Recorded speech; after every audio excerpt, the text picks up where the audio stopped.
রক্তকরবীতে রবীন্দ্রনাথ লিখছেন, কোন কথার টিকে কোন চালে আগুন লাগায় কেউ জানে না। লোকসভার যুদ্ধ যত এগোচ্ছে কথার যুদ্ধে তত পারদ চড়ছে রাজনীতিতে। মালদায় সভা করতে এসে ব্রিগেডের বিরোধী ঐক্যকে তীব্র ভাষায় আক্রমণ করলেন অমিত শাহ। বললেন, ব্রিগেডে উপস্থিত 23 জনের মধ্যে 9 জনই প্রধানমন্ত্রী পদের দাবিদার। পাশাপাশি সিন্ডিকেট থেকে আয়ুষ্মান ভারতের প্রসঙ্গ টেনে তৃণমূল সরকারকে বিঁধলেন অমিত। পাল্টা ফিরহাদ হাকিম বলছেন, যিনি নিজে খুনের অভিযোগে জেলে গিয়েছিলেন তার কাছ থেকে কিছু শেখার নেই। অন্যদিকে ইভিএম হ্যাকিংয়ের অভিযোগ ঘিরে তোলপাড় গোটা দেশ। পৃথিবীর বৃহত্তম গণতন্ত্রে ভোট রাহাজানির যে ভয়ঙ্কর অভিযোগ উঠেছে তা নেটফ্লিক্সের কোনো থ্রিলারকেও হার মানায়। সৈয়দ সুজা নামে ওই হ্যাকারের দাবি, হ্যাকিংয়ের কথা জেনে যাওয়াতেই নাকি খুন হতে হয়েছিল বিজেপির প্রাক্তন মন্ত্রী গোপীনাথ মুন্ডে এবং সাংবাদিক গৌরী লঙ্কেশকে। অভিযোগ উড়িয়ে বিজেপি বলছে পুরোটাই কংগ্রেসের ষড়যন্ত্র, না হলে কপিল সিব্বল ওই অনুষ্ঠানে গিয়েছিলেন কেন? আমরা আসবো সেই আলোচনায়, কিন্তু তার আগে এই অনুষ্ঠানের শুরুতেই আপনাদের দেখাবো মালদার সভা থেকে বিরোধী ঐক্যকে আক্রমণ করলেন অমিত শাহ। 23 लोग जो ब्रिगेड ग्राउंड पर बैठे थे उसमें 9 तो प्रधानमंत्री बनने वाले थे। एक ही मंच पर 9 प्रधानमंत्री बैठे थे। लाइन लगी है, लाइन। সামনে 19-এর মহাযুদ্ধ। মোদী সরকারকে ক্ষমতাচ্যুত করতে 19-এ ব্রিগেডের মঞ্চে একজোট হয়েছে বিরোধীরা। কিন্তু সেই জোটের মুখকে, জোট সংখ্যাগরিষ্ঠ হলে প্রধানমন্ত্রী কে হবেন? মালদার সভা থেকে সেই প্রশ্ন তুলে বিরোধীদের দিকে কটাক্ষ ছুড়ে দিলেন নরেন্দ্র মোদীর অন্যতম সেনাপতি অমিত শাহ। ব্রিগেডের মঞ্চ থেকে তৃণমূল নেত্রী জানিয়েছেন, প্রধানমন্ত্রিত্বের সিদ্ধান্ত হবে পরে। কে প্রধানমন্ত্রী হবে ভাববার কোনো দরকার নেই। প্রধানমন্ত্রী কে হবে ভাববার দরকার নেই। আমরা সবাই মিলে ঠিক করব আফটার ইলেকশন। কিন্তু ব্রিগেড ফেরত নেতাদের মুখে শোনা গিয়েছে ভিন্ন সুর। ডিএমকে সভাপতি এমকে স্ট্যালিন এবং আরজেডি নেতা তেজস্বী যাদবের পাল্লা কংগ্রেসের দিকে ভারী হলেও জেডিএস এর শীর্ষ নেতা তথা কর্ণাটকের মুখ্যমন্ত্রী কার্যত মমতা বন্দ্যোপাধ্যায়ের পক্ষে সওয়াল করেছেন। 4 বছর ধরে শুধু মন ভোলানো বক্তৃতা দিয়ে যাওয়ার পর এখন নিজেদের ব্যর্থতা ঢাকতেই বিপক্ষকে আক্রমণ করছেন মোদী অমিত শাহ। কটাক্ষ সিপিএম এর। এ বলছে ওকে, ও বলছে একে, দুজনের সঙ্গে ঝগড়া করে যাচ্ছেন। কায়ায় কায়ায় ঝগড়া, ছায়ায় ছায়ায় ঝগড়া, ওতে কোনো লাভ হচ্ছে না কিছু। ভেতরে ভেতরে আমরা একসাথেই থাকেন। প্রধানমন্ত্রিত্ব ইস্যু খুঁচিয়ে দেওয়ার পাশাপাশি মোদী বিরোধী মহাজোটের বিরুদ্ধে হুঙ্কারও ছেড়েছেন অমিত শাহ। गठबंधन गठबंधन गठबंधन, ये किस चीज का गठबंधन है? ये सत्ता और स्वार्थ का गठबंधन। गठबंधन की रैली में भारत माता की जय का जयकारा नहीं लगता है, वंदे मातरम के नारे नहीं लगते हैं। क्या देश का आप भला करोगे आप बताओ। কিন্তু বিজেপি সভাপতি এই বিষয়ে ঠিক কি বলছেন? 19 তারিখের ব্রিগেডে কি এরকম সত্যি কোনো স্লোগান দেওয়া হয়নি? জয় হিন্দ, জয় হিন্দ, জয় হিন্দ, জয় হিন্দ, জয় হিন্দ, জয় হিন্দ, বন্দে মাতরম। বন্দে মাতরম। শুধু এই নয়, ব্রিগেড সমাবেশ শেষও হয় জাতীয় সঙ্গীত দিয়েই। তবে এখানেই থামেননি অমিত শাহ। বিরোধীদের মোদী বিরোধী মহাজোট নিয়ে দীর্ঘ সময় ব্যয় করেছেন তিনি। हम चाहते हैं भ्रष्टाचार हटे, वो चाहते हैं मोदी हटे। हम चाहते हैं बेरोजगारी हटे, वो चाहते हैं मोदी हटे। ममता दी 5-25 नेताओं को खड़ा होकर हाथ मिलाकर हाथ खड़ा करने से नरेंद्र मोदी को नहीं हटा सकते। देश की 100 करोड़ की जनता नरेंद्र मोदी के साथ चट्टान की तरह खड़ी है। ব্রিগেডে এতগুলি দলকে এক মঞ্চে আনার পর আত্মবিশ্বাসী তৃণমূল অবশ্য বিজেপির আক্রমণে গুরুত্বই দিচ্ছে না। যে সরকারে আসার পরে সিবিআইকে ম্যানিপুলেট করে তার কেস তুলেছে, তার কাছে আমরা এগুলো শুনতে চাই না। মমতা বন্দ্যোপাধ্যায় বলেছেন যে প্রধানমন্ত্রী কে হবে এটা পরের কথা, তার থেকে অনেক বেশি দরকার হচ্ছে যে আগে এই সাম্প্রদায়িক মানুষের উপর অত্যাচার যে সরকার, সেই সরকার আগে যাবে।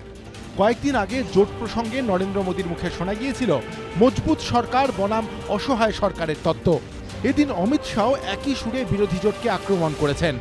सारे गठबंधन के नेता चाहते हैं देश में मजबूर और ढीली ढाली सरकार हो ताकि वो भ्रष्टाचार कर पाए, और हम चाहते हैं देश में मजबूत सरकार हो जो पाकिस्तान के दांत खट्टे कर दे, ऐसी सरकार। আমরা নিশ্চিতভাবে মজবুর, তার কারণ আমরা মানুষের স্বার্থে লড়াই করি। ওরা মজবুত, তার কারণ ওরা মানুষকে ভয় দেখিয়ে মানুষের ওপরে চাপিয়ে দিয়ে ওরা নিজেদের ডান্ডা মারার চেষ্টা করে। মঙ্গলবারের পর বুধ ও বৃহস্পতিবারেও রাজ্যে অমিত শাহর একাধিক সভা ছিল, কিন্তু সদ্য হাসপাতাল থেকে ছাড়া পাওয়া অমিত শাহ মঙ্গলবার মালদার সভা করেই চিকিৎসকদের পরামর্শে দিল্লি ফিরে গিয়েছেন। বুধ ও বৃহস্পতিবারের সভায় তিনি থাকবেন না। বুধবার ঝাড়গ্রামের সভায় থাকবেন বিজেপির রাজ্য সভাপতি দিলীপ ঘোষ, সিউড়ির সভায় থাকবেন কেন্দ্রীয় সম্পাদক রাহুল সিংহ। ঋত্বিক চক্রবর্তী ও রাজর্ষি দত্তগুপ্ত, এবিপি আনন্দ, কলকাতা। দেবানন্দ, এই তো বঙ্গ রাজনীতির ন্যারেটিভটাই চেঞ্জ হয়ে যাচ্ছে। এতদিন একেবারে 8-এর দশক থেকে গত শতাব্দীর জ্যোতি বসু স্লোগান তুলেছিলেন কেন্দ্রীয় বঞ্চনা, কার্যত কেন্দ্রীয় বঞ্চনা মমতা বন্দ্যোপাধ্যায়ের মুখেও বারবার শোনা যায়। এ তো অমিত শাহ এসে যা বলছেন রাজ্যের বঞ্চনা। অমিত শাহর বক্তব্য আয়ুষ্মান ভারত নিয়ে একেবারে গরিবের সেন্টিমেন্ট তোলার চেষ্টা করেছেন, বলছেন বিহারের গরিব পাবে, ইউপির গরিব পাবে, বাংলার গরিব পাবে না। যদি আয়ুষ্মান ভারত পেতে চাও এই সরকার হটাও, বিজেপিকে ভোট দাও। না, আমি একটা কথা, আপনার কথাটা আমি আসছি, এই যে বললো ভ্রষ্টাচার, কার ভ্রষ্টাচার? This tyrant whose sole name blisters our tongue was once thought honest. ম্যাকবেথে শেক্সপিয়ার লিখেছিল, এই স্বৈরাচারী শাসক যারা একদিন সৎ বলে মানুষ ভেবেছিল, আজকে তার কথা বলতে মানুষের বাক রুদ্ধ হচ্ছে, লজ্জায় মাথা নত হচ্ছে না। আজকে দুটো খবর পড়বেন। 1 বছরে ভারতে সবচেয়ে ধনী 1%-এর আয় বেড়েছে 40%, আনপ্রেসিডেন্টেড, জীবনে কোনোদিন হয়নি। এবং 9 জনের হাতে 50% সম্পত্তি। মেহুল ভাই, চকসি ভাই, কাদের আয় বেড়েছে? এইটা কি আচ্ছে দিন? আর দ্বিতীয়ত, আপনি বললেন, আপনাদের সংবাদে দেখালো, এটা নিয়ে আমরা পরিষ্কার, এর তদন্ত চাই, কিন্তু তদন্ত হবে না। আর যা হয়েছে সে তো আমরা বহুবার বলি, বিভিন্ন ইনস্টিটিউশনের কেলেঙ্কারি। আর একটা ইনস্টিটিউশন অনেক সময় বলা হয় না। জীবনে কোনোদিন শুনেছেন জিডিপি মাপতো কারা? National statistical commission. জীবনে প্রথম থেকে যত স্বাধীনতার পরের থেকে। এবার স্ট্যাটিস্টিক্যাল কমিশনকে বাদ দিয়ে করছে কে? নীতি আয়োগ, রাজনীতি। ভারতে কখনো হয়েছে এত ম্যানিপুলেশন, এত বড় দুর্নীতি কখনো হয়েছে? রিজার্ভ ব্যাংক বলে, কিন্তু এ কথা আজকাল কাউকে বলে না। আর বাকি তো জয় শাহ, অজিত দোভালের ভাই দুটো মহিলা কেলেঙ্কারি, টোলপোর কেলেঙ্কারি, পেট্রোলিয়াম কেলেঙ্কারি। এইবার আসছে হয়নি। আপনি প্রশ্নটাকে বুঝতে পারেন না, আচ্ছা, আমি আপনি যে অবধি বলেছেন, আয়ুষ্মান ভারতে পশ্চিমবঙ্গের 6 কোটি ইন্ডিভিজুয়ালের 5 লক্ষ টাকা করে বিমার ব্যবস্থা কেন্দ্রীয় সরকার আয়ুষ্মান প্রকল্পে ছিল। যদি এই রাজ্যের 6 কোটি মানুষ, আমাদের 9 কোটি সামথিং পপুলেশন, তার মধ্যে যদি 6 কোটি ইন্ডিভিজুয়াল, তারা যদি 5 লক্ষ টাকা স্বাস্থ্য বিমার মধ্যে আসে, আমাদের রাজ্যের মুখ্যমন্ত্রীর কোনো অধিকার আছে কি গরিব মানুষের? সব বুঝলাম, কিন্তু আমি বলছি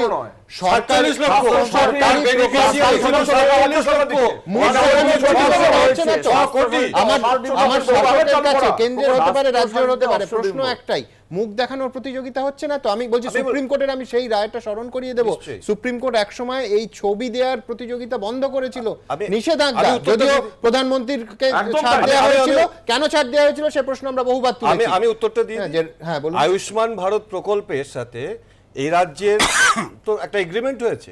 সেই এগ্রিমেন্টে আয়ুষ্মান ভারতের সিইও, এখানকার যিনি হেলথ সেক্রেটারি আছেন, তিনি সই করেছেন। তো সেখানে ডিটেলস আছে আয়ুষ্মান প্রকল্প কি, কার সাথে হবে। ছবিটাই যদি বিষয় হয় তো তাহলে সেখানে মুখ্যমন্ত্রী বলতে পারতেন 40% আমরা টাকা দেবো, আবার 40% ছবি থাকবে, প্রধানমন্ত্রী ছবির জন্য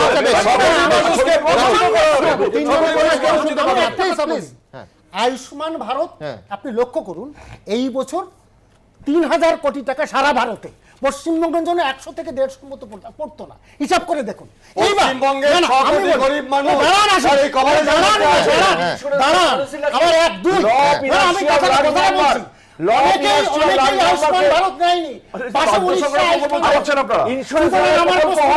আজকে যদি 50 কোটি টাকা দিয়ে বলে আমার নাম দেব, সে পয়সা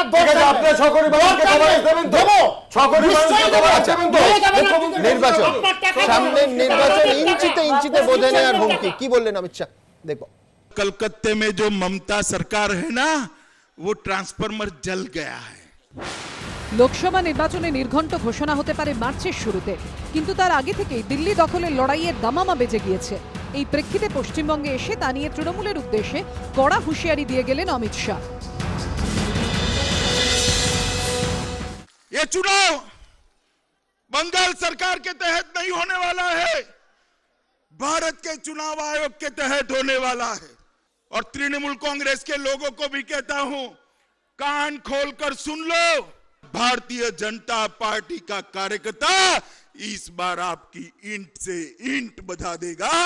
इस बंगाल को बचाने के लिए 23 से ज्यादा सीटें बंगाल की नरेंद्र मोदी की झोली में डाल दो। পাল্টা চ্যালেঞ্জ ছুড়ে দিয়েছে তৃণমূল। ওরা তো শুনছি 42টাও হতে পারে।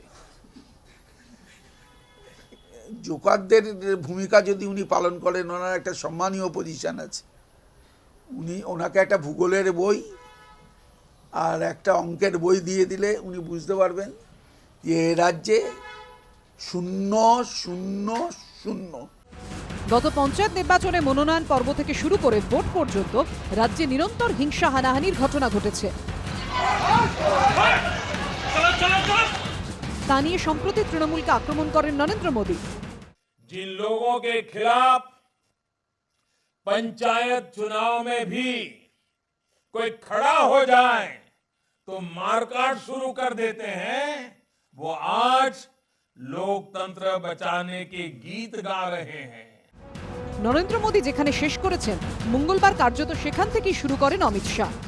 पंचायत चुनाव हुए देश भर में होते 65 से ज्यादा भारतीय जनता पार्टी और अन्य राजनीतिक दलों के कार्यकर्ताओं की हत्या कर दी गई।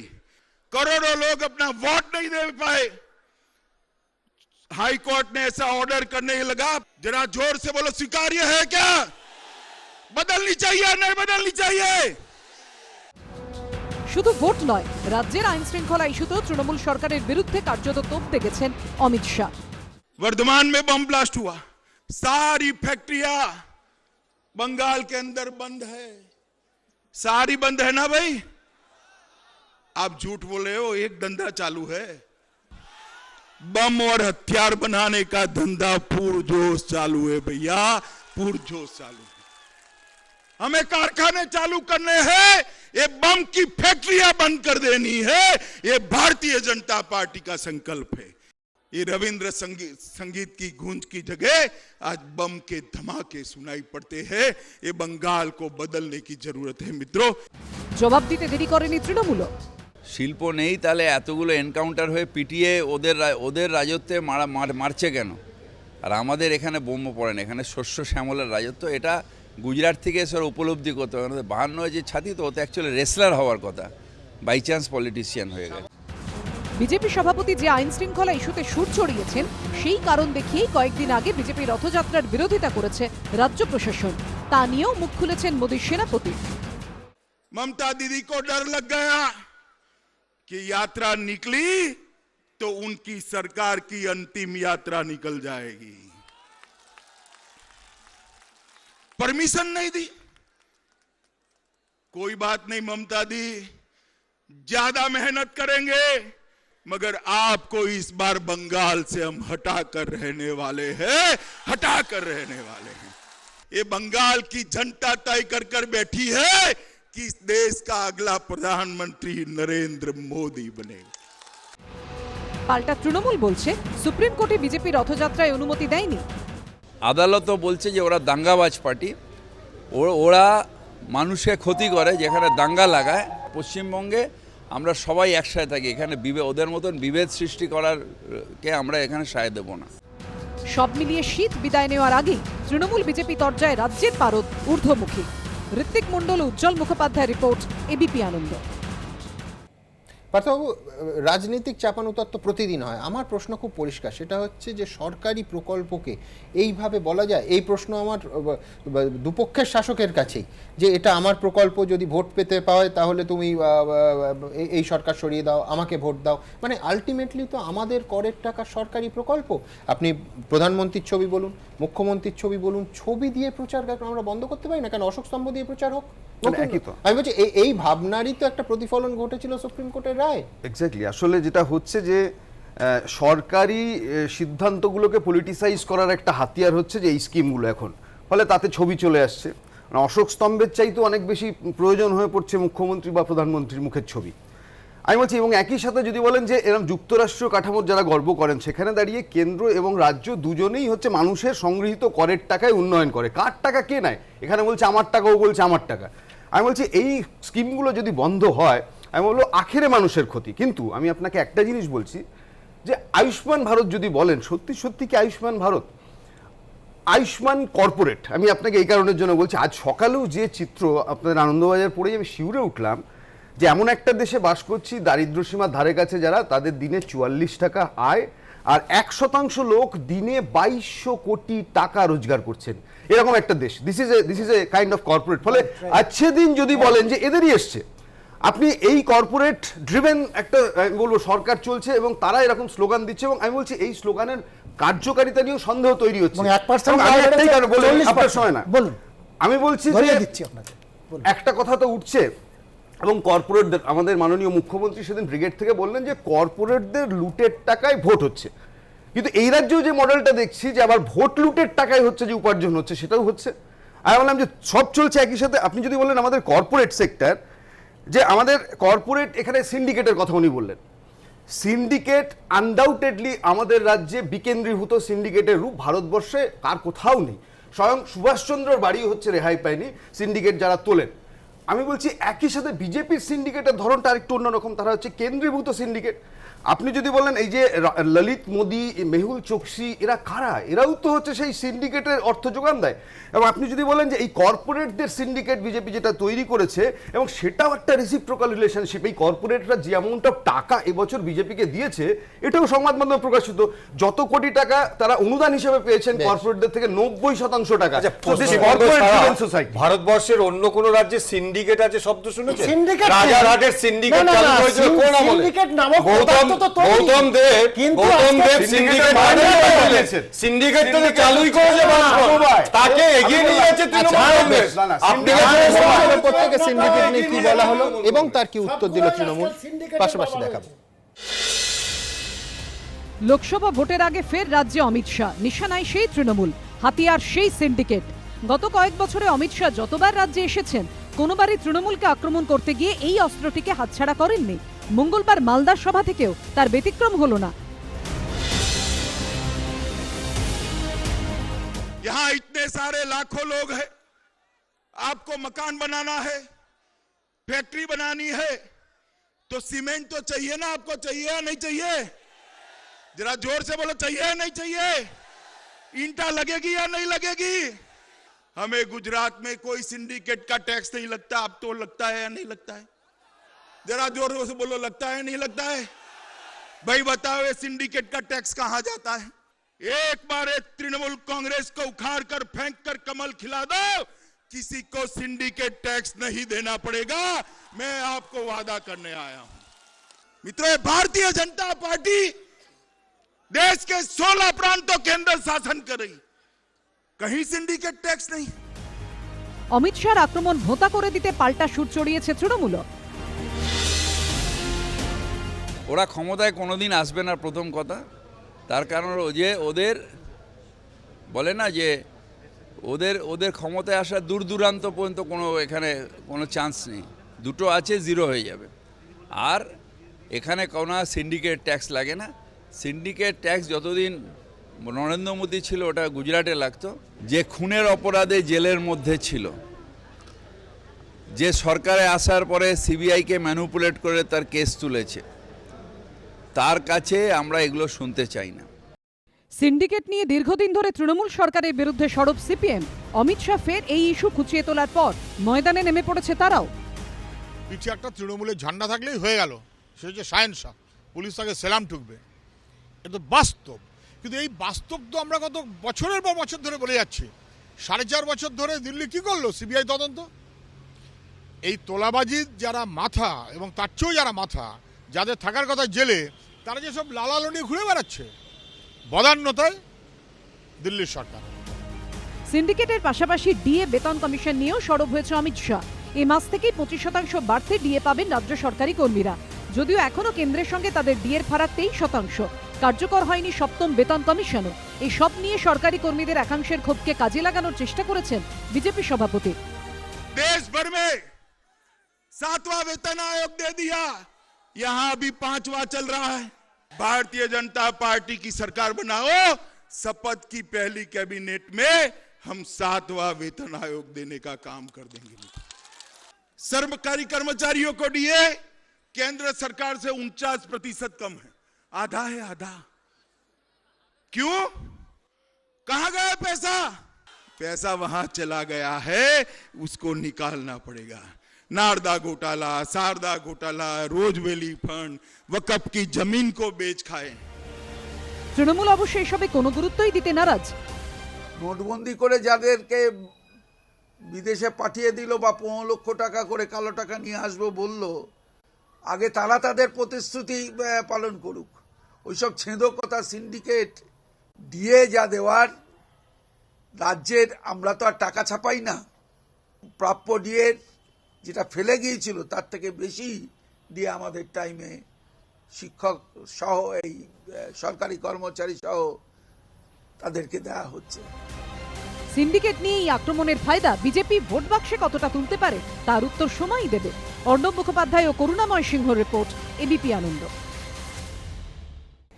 পঙ্কজদা, ঘটনাচক্রে সেদিন আপনি স্টুডিওতেই ছিলেন যেদিন আসাম প্রসঙ্গে মমতা বন্দ্যোপাধ্যায় বলছিলেন যে আমরা বাংলা কাউকে ফেরাই না, সবাইকে আমরা নিয়ে নেব। আমি বলছি এই প্রশ্ন এই স্টুডিও থেকে আমরা তুলেছিলাম যে জনসংখ্যার এই বাড়তি চাপ এ পশ্চিমবঙ্গের অর্থনীতিকে ধ্বংস করতে পারে। আজকে অমিত শাহ মঞ্চের ওপর থেকে বলছেন, মেনশন করে দিচ্ছেন যে প্রত্যেক হিন্দু শরণার্থী, বাংলাদেশ থেকে হিন্দু শরণার্থীদের প্রত্যেককে নাগরিকত্ব দেওয়া হবে, এখানে তারা থাকবেন। আমি বলছি প্রশ্নটা হিন্দু মুসলমানের নয়, আপনারা হিন্দু মেনশন করছেন, কিন্তু বাংলার অর্থনীতিতে এই বাড়তি জনসংখ্যার চাপ কি নিতে পারবে? চুরমার হয়ে যাবে। দেখুন, বিষয়টা হচ্ছে যখন স্বাধীনতার সময় দেশ ভাগের যখন হয়েছিল, তখন এটা হয়েছিল যে হিন্দু যারা শরণার্থী আসবে, বিশেষ করে যেহেতু ধর্মের ভিত্তিতে তখন ভাগ হয়েছিল, তাদের দায়িত্ব সরকার নেবে। একদিকে যখন পাঞ্জাব বর্ডারটাকে সিল করা হয়েছিল, তখন বাংলা বর্ডার সিল করা হয়নি এবং বঞ্চনাটা তখন থেকে শুরু হয়েছে। আমার এখন যেটা প্রশ্ন, অমিত শাহ যেটা নির্দিষ্ট বলেছেন যে কেন্দ্রীয় সরকার দায়িত্ব নেবে, শরণার্থীদের সারা ভারতবর্ষে ছড়িয়ে দেওয়া হবে এবং তার দায়িত্ব কেন্দ্রীয় সরকার নেবে। স্পেসিফিক্যালি হিন্দু শরণার্থী বলেছেন, কেন নয়? না না, আমার বক্তব্য যে সেই বাড়তি, আমার প্রশ্নটা কিন্তু অর্থনীতির। আপনি হিন্দু মুসলমান করতে পারেন, গোটা দেশই বা কি করে পারবে এই বাড়তি চাপ নিয়ে? আমার মতো গরিব দেশ। কথা বলেছেন কেন্দ্রীয় সরকার দায়িত্ব নেবেন, পরিষ্কার। তো হিন্দু কার্ড খেলা, আপনি বলছেন দুর্গাপুজো হতে দেয় না, সরস্বতী পুজো হতে দেয় না, নাগরিকত্ব সংশোধনী বিল, প্রত্যেকটা হিন্দু তোষণের কথা। তাতে আমার বক্তব্য না, আমার বক্তব্যটা অর্থনীতি নিয়ে। এই দায়িত্ব আমি আবারও বলছি, যেখানে সরকার হিন্দুদের বা সংখ্যালঘু যাকে বলা হয় দারিদ্র সীমার উপর সব মানুষকে তুলতে হবে, দায়িত্বটা আগে নেবেন, তারপরে তো বাংলাদেশের হিন্দুদের আনবেন আমদানি করে। এই যে হিন্দু শরণার্থী পার্থদা, এই হিন্দু শরণার্থীর তো দ্বিচারিতা, কারণ আফগানিস্তান বলেছেন, আফগানিস্তান কোথায় ভারতবর্ষের সীমান্তে ছিল আমি জানি না, আমি ওই যারা বলছেন সুমন একদম পাকা কথা, অর্থনৈতিক চাপ খেলেন এবং আসাম আর ত্রিপুরার ক্ষেত্রে দাঁড়িয়ে সে পুরো ফোর্সটা বাংলায় আসবেন। সুতরাং কিন্তু বাংলা বিরোধী,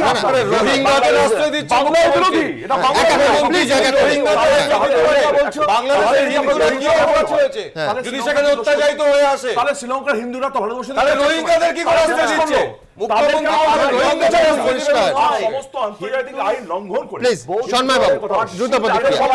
আমি পঙ্কজ থেকে একটা প্রশ্ন করতে চাই। গুজরাট থেকে সম্প্রতি, অতি সম্প্রতি বহু মানুষকে উত্তরপ্রদেশ, বিহারে ফেরত পাঠানো হয়েছে, মহারাষ্ট্র থেকে হচ্ছে। সেই পরিস্থিতিতে দাঁড়িয়ে স্বাধীনোত্তর ভারতে যে দণ্ড করা হয়েছে, স্বাধীনোত্তর ভারতে দণ্ডকারণ্যের যে ইতিহাসটা আছে, সেই এই মুহূর্তে দাঁড়িয়ে ছড়িয়ে দেওয়া মরিচঝাপির জন্য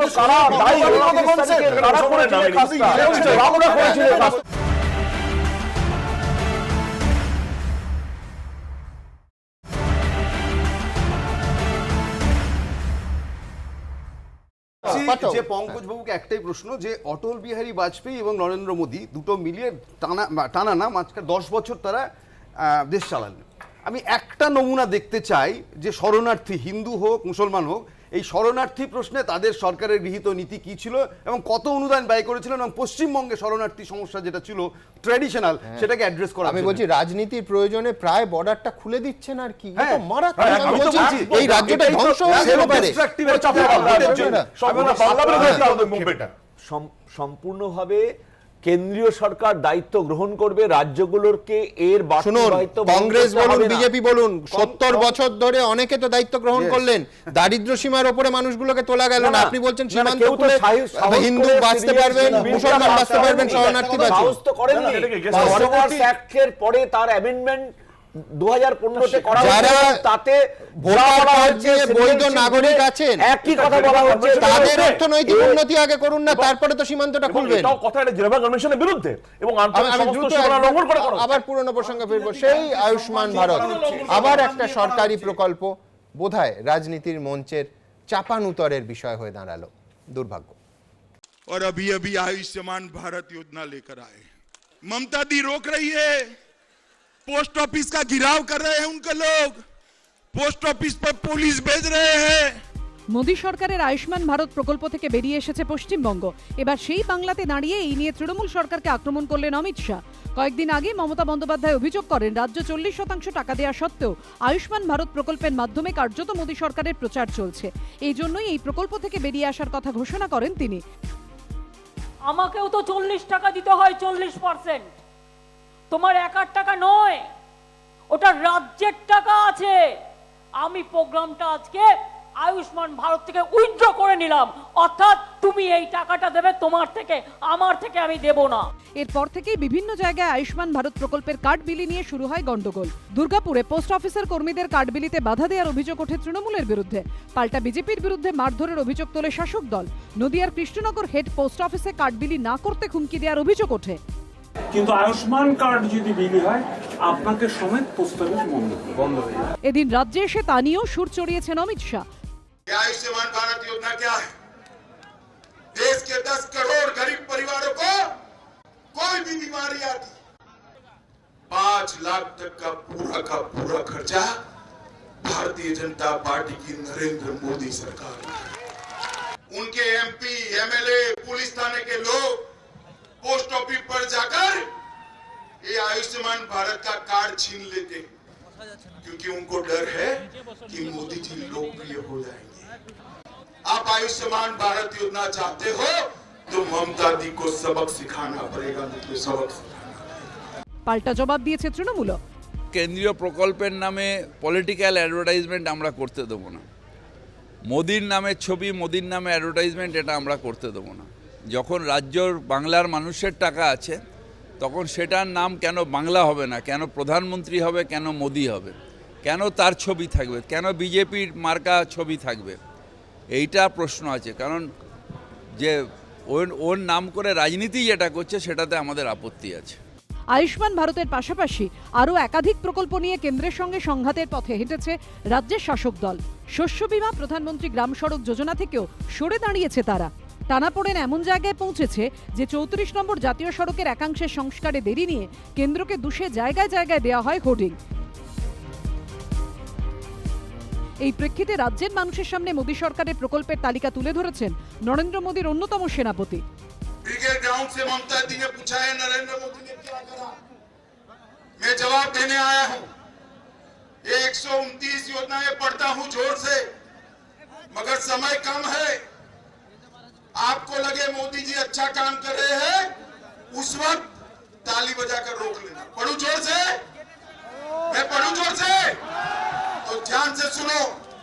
प्रधानमंत्री जन धन योजना, आवास योजना, सबकुछ सुकन्या समृद्धि योजना, मुद्रा बैंक योजना, जीवन ज्योति योजना, सुरक्षा योजना, अटल पेंशन योजना, आदर्श ग्राम योजना, फसल बीमा योजना, ग्राम सिंचाई योजना, मेक इन इंडिया सब। अभी तो 13 हुए हैं, 13 में आप थक गए। ऐसी 129 योजना है, मगर ममता दी की सरकार आप तक पहुंचने नहीं देती। কয়েকদিন আগে আন্দামানে গিয়ে নেতাজি সুভাষচন্দ্র বসুর নামে সেখানকার একটি দ্বীপের নামকরণ করেন প্রধানমন্ত্রী। বাংলার মন পেতে সেই প্রসঙ্গের উল্লেখ করতেও ভোলেননি অমিত শাহ। सुभाष बाबू आजाद भारत करने के बाद पहली बार अंडमान निकोबार टापू पर गए। सुभाष बाबू को कांग्रेस पार्टी ने भुलाने में कोई कसर नहीं छोड़ी, मगर हमारे नेता नरेंद्र मोदी जी ने सुभाष बाबू के बंगाल को अमर करने के लिए अंडमान निकोबार टापू का नाम सुभाष स्वराज और शहीद रखने का फैसला। পাল্টা জবাব দিতে দেরি করেনি কংগ্রেসও। নেতাজির স্বপ্ন ছিল 200 বছরের পরাধীনতার পর ভারতবর্ষের অর্থনীতিকে দাঁড় করাতে গেলে একটা প্ল্যানিং কমিশন দরকার হয়, এবং কংগ্রেস সরকার ক্ষমতা এসে সেই প্ল্যানিং কমিশন তৈরি করেছিল। মোদিজি এসে সেই প্ল্যানিং কমিশন তুলে দিয়েছিল। এই হচ্ছে নেতাজির প্রতি ওদের শ্রদ্ধা। পরিষেবা থেকে আবেগ, বাংলার মন পেতে কোনো অস্ত্রই বাদ রাখছে না অমিত শাহ। তাতে ফল কি হলো সেটা বোঝা যাবে লোকসভা ভোটের ফলেই। ঋত্বিক মণ্ডল ও গোপাল চট্টোপাধ্যায় রিপোর্ট, এবিপি আনন্দ। সন্ময়বাবু, নেতাজি নিয়ে কংগ্রেস সরকারের যে অবস্থান, সেটা বহু দশকের পর দশক ধরে বাংলার একটা অভিমান, এবং সেই অভিমানকে কার্যত এনক্যাশ করার চেষ্টা করলেন আজকে অমিত শাহ। না, অমিত শাহ এছাড়া কোনো বিকল্প নেই। মানে এছাড়া এখন এইসব উল্টোপাল্টা প্রসঙ্গ তুলে নির্বাচনে এখন নেতাজি প্রসঙ্গে ভোটটা হবে না। ভোটটা হবে যে মৌলিক বিষয়গুলো আচ্ছা দিনের স্বপ্ন বাঙালি দেখতে পেয়েছে কিনা, ভারতবর্ষের মানুষ দেখতে পাচ্ছে কিনা। আমি এর আগে একটা কথা বলি, দেবনারায়ণবাবুরা বলছিলেন একটু আগে যে একই প্রকল্প বিভিন্ন লোকের নামে, national food security act doctor Manmohan সিংয়ের তৈরি করা, সেই এনএফএস-এর ফুড সিকিউরিটি অ্যাক্টে বর্তমানে ডিজিটাল রেশন কার্ড সারা পশ্চিমবঙ্গে রাজ্য সরকারের তথ্য অনুযায়ী 6 কোটি বিলি হয়েছে, 2 কোটি রাজ্য সরকার আছে। এই ডিজিটাল রেশন কার্ডটা যদি আপনি দেখবেন এনএফএস-এর রাজ্য সরকার, ওখানে কোনো জায়গায় কোনোভাবে কেন্দ্রীয় সরকারের কোনো নেই, কিন্তু 27 টাকা ভর্তুকি দিচ্ছে কেন্দ্রীয় সরকার। 27 টাকা, 29 টাকার মধ্যে 27 টাকা দিচ্ছে। 2 টাকা দিচ্ছেন যিনি উপভোক্তা, তিনি 1 টাকা দিচ্ছেন রাজ্য সরকার। ওই 1 টাকা দিয়ে কিন্তু পুরো ক্রেডিটটা নেওয়ার চেষ্টা করছেন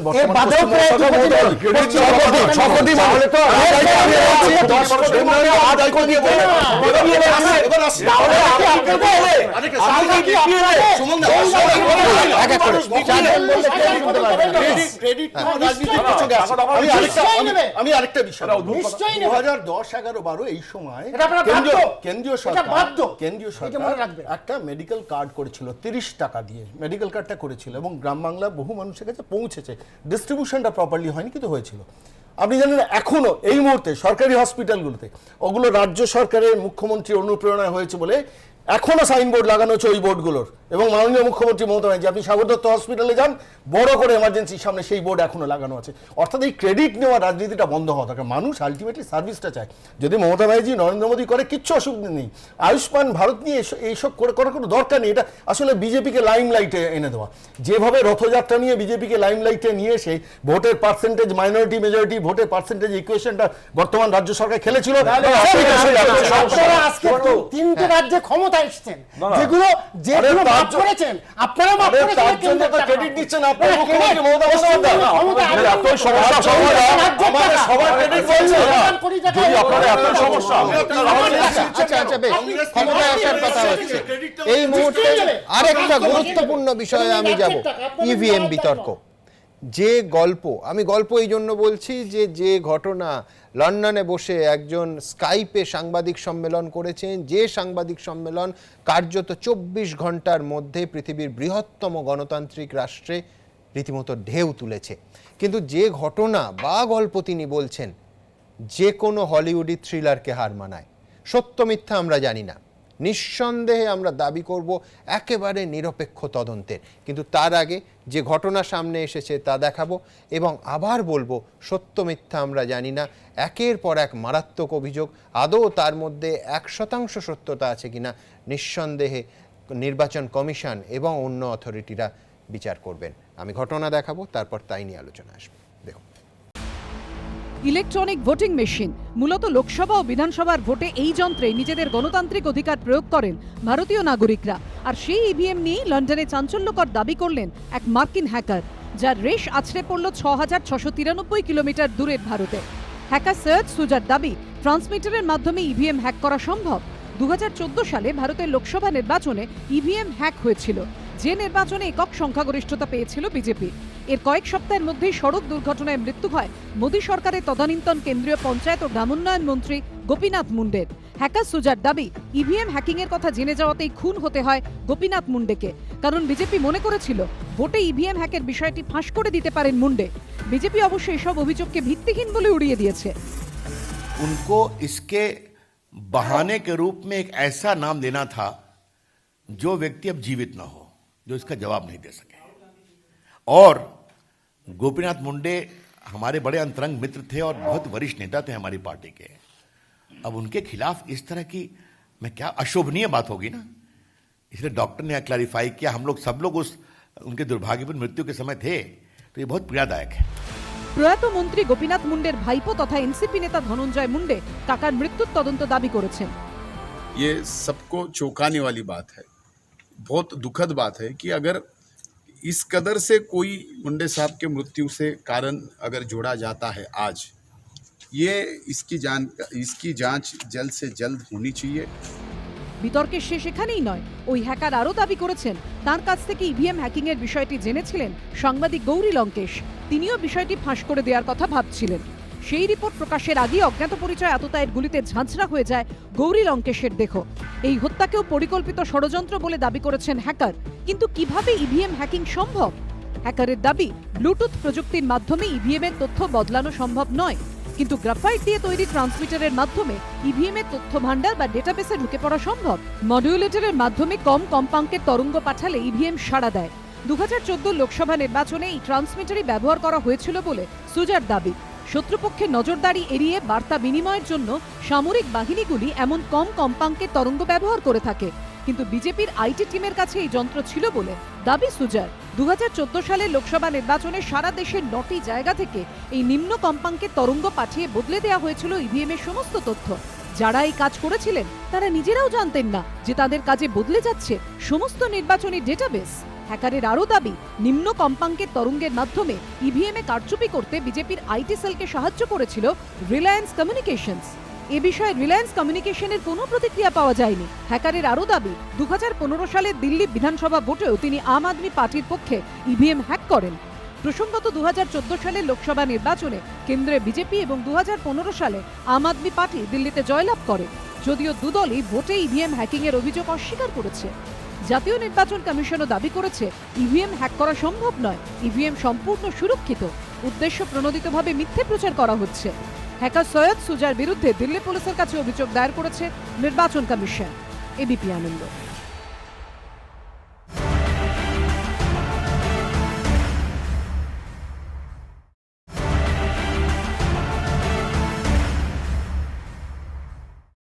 প্রণববাবু, একটা কথা আছে যে Caesar's wife must be above suspicion.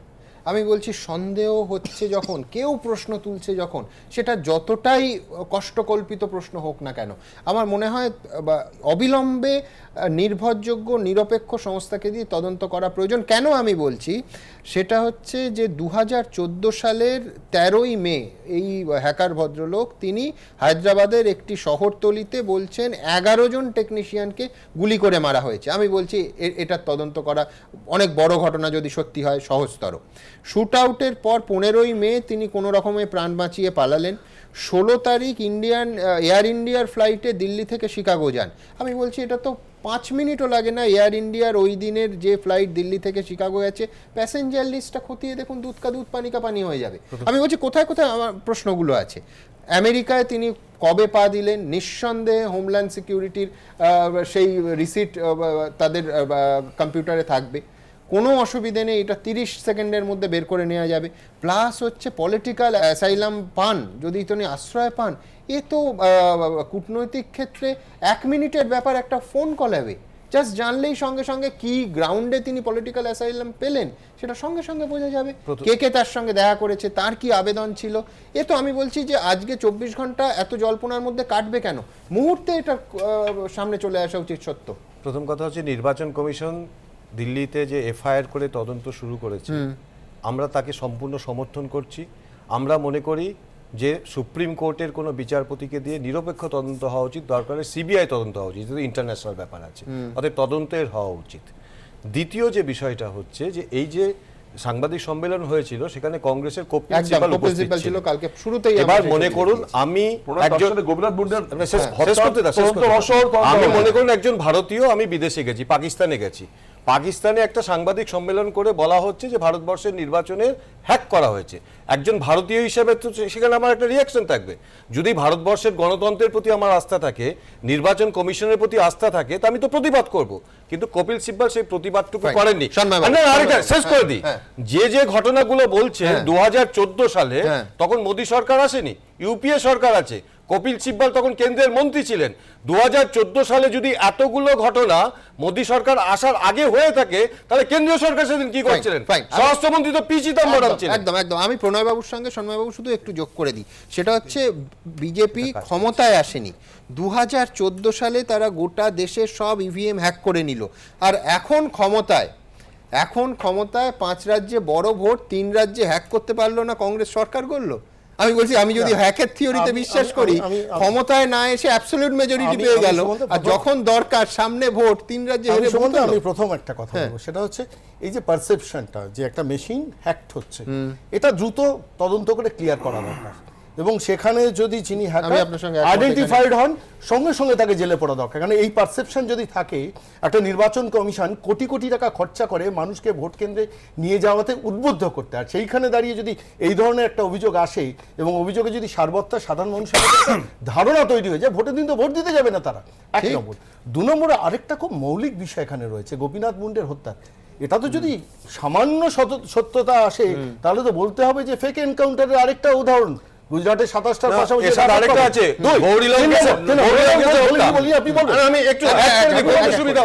Gauri লঙ্কেশের হত্যা হয়েছিল কর্ণাটকে তখন কেন্দ্রীয় কংগ্রেসের সরকার অ্যারেস্ট করে বলেছিল সেটা হিন্দুত্ববাদী সংগঠন করেছে। যদি গৌরী লঙ্কেশের হত্যা হয়,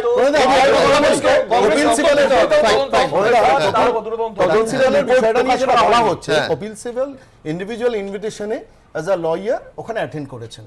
আমি শুধু একটা অন্য কথা বলি, সেটা হচ্ছে চোর ধরা কাজ না, যদি চুরি হচ্ছে এটা ধরিয়ে দেওয়া হয়, তাকে ধরা কাজ।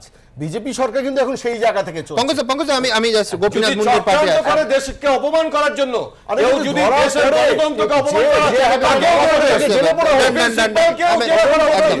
আমি বলছি ধনঞ্জয় মুন্ডে, গোপীনাথ মুন্ডের তার কাকা, তিনি দাবি করছেন তদন্তের। আমি বলছি এতদিন বাক্স গুছিয়ে রেখেছিলেন কেন? পঙ্কজা মুন্ডে, গোপীনাথ মুন্ডের মেয়ে, তিনি কিন্তু এটা করেননি। এনসিপি কার সঙ্গে জোট আছে, তার মানে পুরো কংগ্রেসের পুরোটা রাজনৈতিক চক্রান্ত। এবং আরেকটা কথা বলি, একটু আগে সৌমেনবাবু বলছিলেন যে প্ল্যানিং কমিশন আমরা তুলে দিয়েছি। নেতাজি সুভাষচন্দ্র বোস যখন কংগ্রেসের সভাপতি হয়েছিলেন, জওহরলাল নেহরুকে প্ল্যানিং কমিশনের চেয়ারম্যান করেছিলেন, স্বাধীনতার আগ পর্যন্ত তিনি রিপোর্টটা পর্যন্ত দিতে পারেননি। এটা জেনে রাখা ভালো ইতিহাসের পাতা থেকে, যে এই একটা নতুন ষড়যন্ত্র হচ্ছে। এবং যেটা আজকে ভিভিপ্যাট, যার মাধ্যমে একটা স্লিপ বের করছে, আপনি টাচ করতে পারবেন না, কিন্তু আপনি ভোট দেওয়ার পরে সেটা স্লিপ বেরোবে। এবং যদি আপনার এই নাম্বারের সঙ্গে ভোটার যদি না মেলে, বা তাকে ট্যালি করার মতো ব্যবস্থা আছে, সুতরাং এটা একেবারেই নতুন। কিন্তু আমি বলছি কংগ্রেসের তো এটাই দাবি যে এটা আপনি যেটা বলছেন সেটা খুব সামান্য শতাংশ কংগ্রেসের। আমি বলছি কংগ্রেসের দাবি যে এই ভিপি প্যাকটা 50% করে দিন, এটা কি অসুবিধা? লজিক্যাল দাবি, 3% থেকে 50%। এখন সময় নেই 100% করার, কিন্তু আইডিয়াল 100% করার। ইলেকশন কমিশন 15টা দলকে দেখেছিল, তাতে কেবলমাত্র চ্যালেঞ্জ জানাতে গিয়েছিল আপ, এছাড়া কেউ যায়নি। তারা কি করছিল তখন? দুটো দল আপনি বলছেন যে এই যে এনসিপির কথা হচ্ছে, এনসিপি গেছিল এবং সিপিআইএমও গেছিল, যে যেদিন ইলেকশন কমিশন ডেকেছিল, এবং জুন 4, 2017 সম্ভবত। এবং এখানে মুশকিলটা হচ্ছে যে বক্তব্যটা ওরা রাখছেন যে এটা ঠিক যে এই অভিযোগ যিনি হ্যাকার করছেন তার দুটো দিক আছে। একটা হচ্ছে ইলেকশন কমিশন এফআইআর করেছেন, ডেফিনেটলি ইলেকশন কমিশনের যে মেকানিজম ইভিএম সেটা আক্রান্ত হচ্ছে, তার বিশ্বাস। বারবার ওনারা একটা বলছেন যে আমি তো সময় দিয়েছিলাম, তার মধ্যে কেউ চ্যালেঞ্জ করতে আসে। এইবারই বলছি স্বচ্ছতার প্রশ্ন কোন জায়গায়, যে যখন ইভিএম মেশিন এটা পরীক্ষার দাবি জানানো হয়, তখন হচ্ছে যে প্রতিনিধি দল গেছিল বামেদের, ইনফ্যাক্ট তারা ইভিএম একটা মাদারবোর্ড থাকে এবং সেই মাদারবোর্ডটা হচ্ছে অ্যাক্সেস করতে চায়, কিন্তু সেই অ্যাক্সেস তারা ডিনাইড হয়েছিল। এমনকি সেই মাদারবোর্ডের সাথে আপনি যদি ওয়্যারলেস ডিভাইসেস যা আছে সেগুলো নিয়ে এক্সপেরিমেন্ট করতে চেয়েছিল।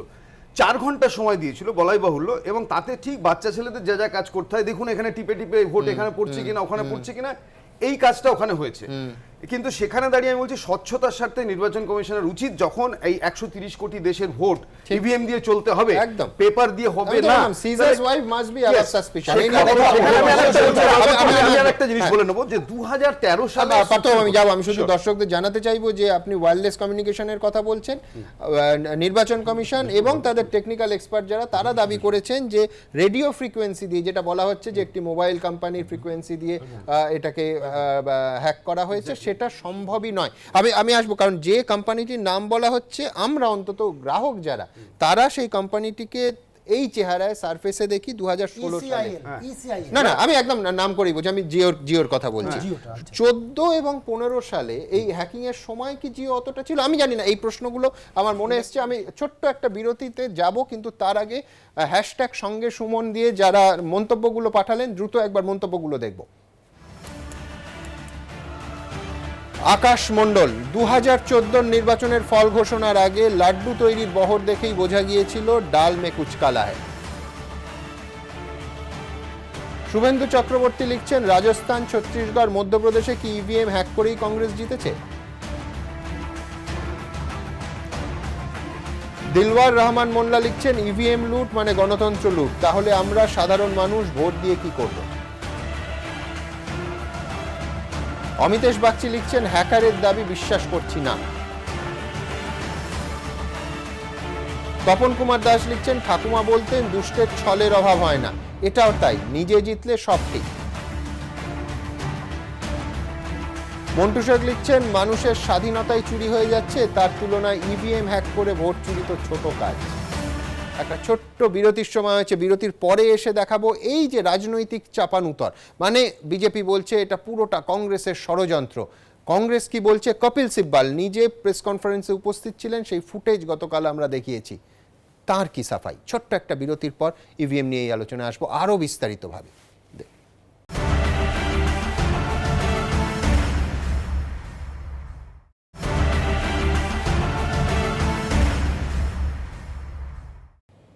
এবার আসবো ষড়যন্ত্রের অভিযোগে। কপিল সিব্বাল কেন এই সাংবাদিক সম্মেলনে নিজে উপস্থিত ছিলেন, প্রশ্ন তুলেছে বিজেপি।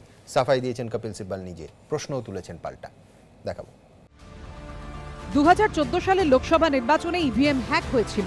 বিজেপির হেভিওয়েট নেতা গোপীনাথ মুন্ডের মৃত্যু দুর্ঘটনা নয়, পরিকল্পিত খুন। সাংবাদিক গৌরী লঙ্কেশ খুনেও ইভিএম হ্যাকিং এর যোগ।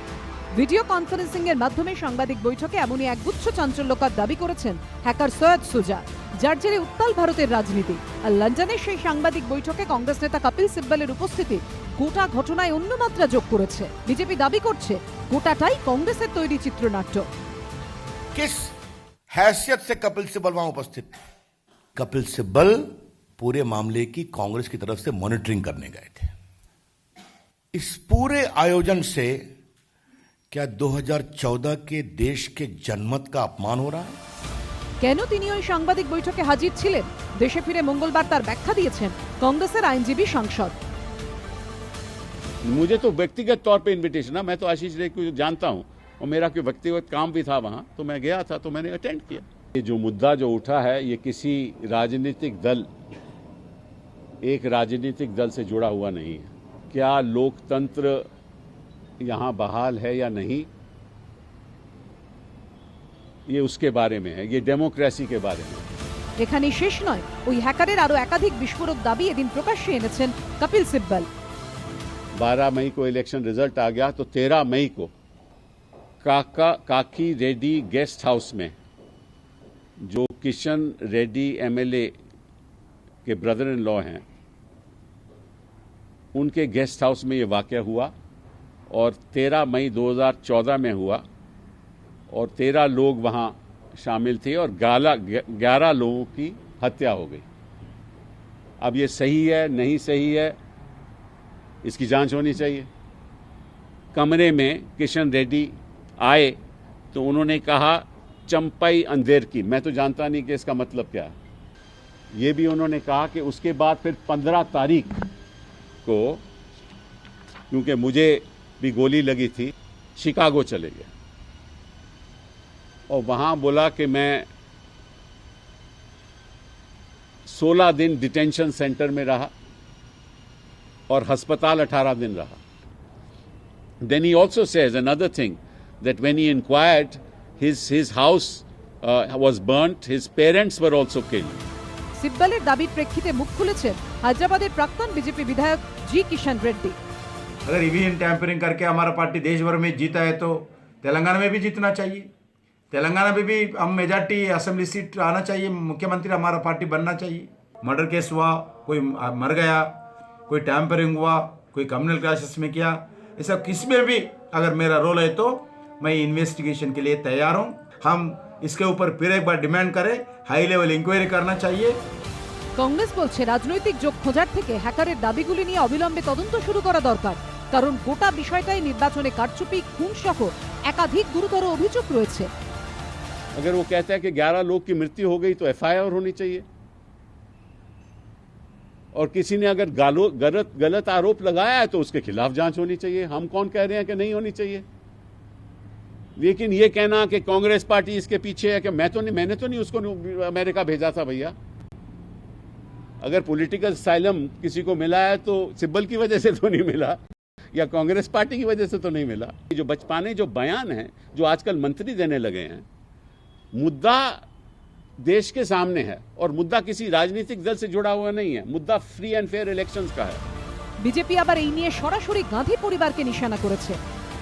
ये जो हैकिंग का हॉरर शो है कांग्रेस का, जिसकी प्रोड्यूसर डायरेक्टर सोनिया गांधी जी और राहुल गांधी जी हैं, उनको इस बात को समझ लेना चाहिए कि इस हैकिंग के हॉरर शो से उनकी हार जो है वो बचने वाली नहीं है।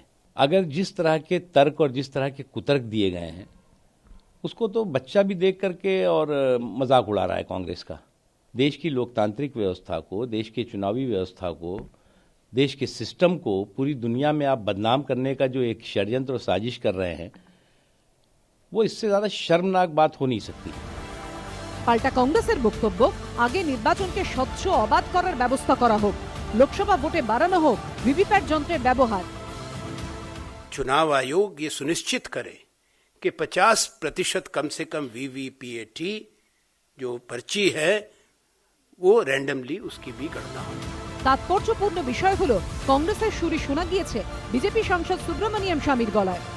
हमारी जो इलेक्ट्रॉनिक वोटिंग मशीन है वो भारत में बनती है, परंतु जो की पार्ट है, जो ब्रेन है उसका चिप, वो जापान में यानी उसकी उत्पादन होती है और वो प्राइवेट कंपनी कर रही है। और ये ख़तरनाक है कि प्राइवेट कंपनी बेच भी सकता है उसको दूसरे लोगों को। इसीलिए कोई भी लोकतंत्र देश जो है EVM से चुनाव नहीं कराते। তবে শুধু লোকসভাই নয়, হ্যাকারের দাবি 2015 সালে দিল্লি বিধানসভা নির্বাচনেও ইভিএম কারচুপি হয়েছিল, তার সাহায্য নিয়েই ক্ষমতায় এসেছিল আম আদমি পার্টি। हिंदुस्तान में ईवीएम हैकिंग पे सबसे पहले सवाल खड़ा किया दिल्ली के मुख्यमंत्री अरविंद केजरीवाल ने। असेंबली के अंदर हमारे विधायक सौरभ भारद्वाज जी ने हैकेथॉन करके उसको दिखाया। अमेरिका में हैकेथॉन हुआ तो हाई स्कूल और इंटर के बच्चों ने हैक करके दिखा दिया ईवीएम। গত শনিবার তৃণমূলের ব্রিগেডে একাধিক বিরোধী নেতা ইভিএম বাতিলের পক্ষে সওয়াল করেন, যাদের মধ্যে রয়েছেন সমাজবাদী পার্টির প্রধান অখিলেশ যাদব।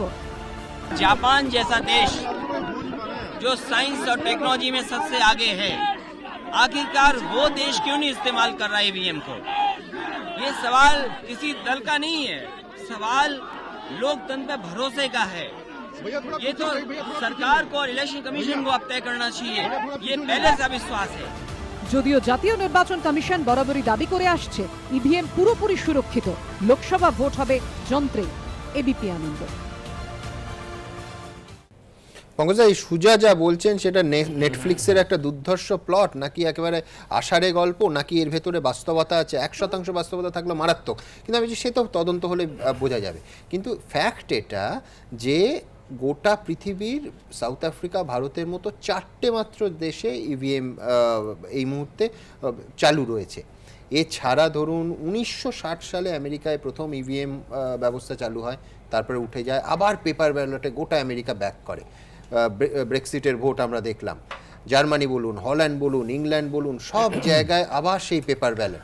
এমনকি অখিলেশ যেটা একেবারে সঠিক বলছিলেন যে জাপান যেটা ইলেকট্রনিক্সের শেষ কথা, তারাও ইভিএম চালু করলো, আবার পেপার ব্যালটে ব্যাক করলো। তো আমি বলছি যে হতে পারে, আপনি বলতেই পারেন যে 130 ভারতের জনসংখ্যা 130 কোটি, 90 কোটি ভোটার, আমি কেন একটা প্রযুক্তির যদি আধুনিক পথ পাই কেন ছাড়বো? ঠিকই তো, কিন্তু সেই পথটাকে সন্দেহের মধ্যে প্রথম বিষয়টা হচ্ছে এই সৈয়দ সুজা, যার ভারতে জন্ম তারিখ আর আমেরিকায় পালিয়ে যাওয়ার পরে জন্ম তারিখটা পাল্টে যায়, প্রথম কথা। এটা কোত্থেকে পেলেন? এটা এই তথ্যটা আজকে সংবাদপত্রেই এসছে। দ্বিতীয়ত, আপনি যে বলছেন যে ফ্রান্সে সংবাদপত্রের কাছ থেকে আমি জানবো কেন? আমি তো ভারত সরকারের কাছ থেকে এই জবাব এক্সপেক্ট করি যে এই লোকটি ফ্রড কিনা। তার পাসপোর্ট, তার ইয়ে থেকেই সে তথ্যটা এসছে, নাম্বার 1। নাম্বার 2 হচ্ছে ফ্রান্সে 2003 থেকে এটা চালু হয়েছে এবং 2009 থেকে এটা চলছে। এবং বিশেষ করে রাহুল গান্ধীর মামা বাড়ি যেখানে, সেখানে ইটালিতে, সেখানে নেডঅ্যাপ ভোটিং সিস্টেম সেটা 2006 থেকে চালু আছে। দুটো দেশ আমি যেটা দেখেছি এখনো পর্যন্ত, সে হচ্ছে পেরু, ল্যাটিন আমেরিকার পেরু, এবং আমাদের কাছাকাছি হচ্ছে নেপাল, সেখানে ইন্ট্রোডিউস করার পরে উঠে গেছে। বিষয়টা তা নয়, বিষয়টা হচ্ছে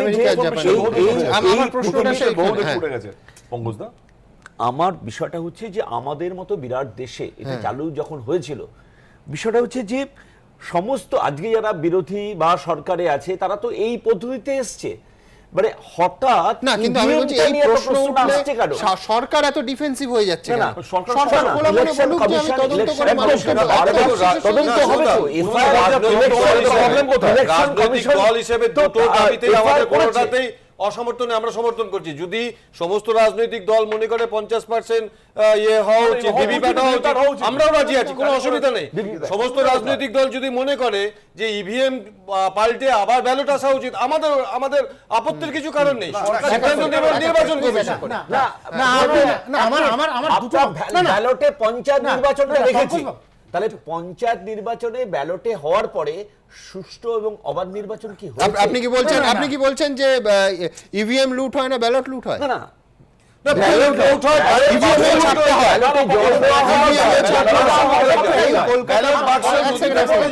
এই কলকাতা শহরে কোন প্রত্যন্ত গ্রামে না, এরম ভোটও দেখেছি যা ভোট সংখ্যা তার থেকে বেশি ভোট পড়েছে।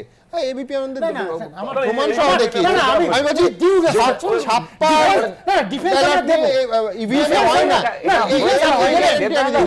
আমার দুটো যুক্তি হয়েছে না, হয় মাত্র দুটো।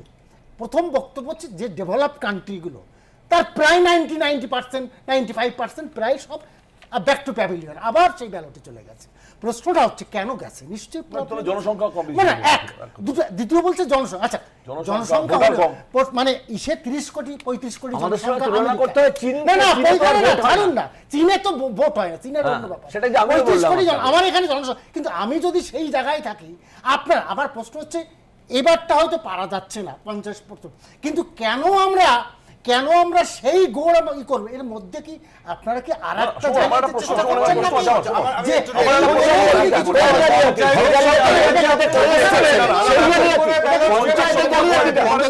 চীনে আর পশ্চিমবঙ্গে ভোট হয় না? পশ্চিমবঙ্গে ভোট হয় না মানে মিন করছে পশ্চিমবঙ্গে যথেষ্ট গণতান্ত্রিক পদ্ধতি।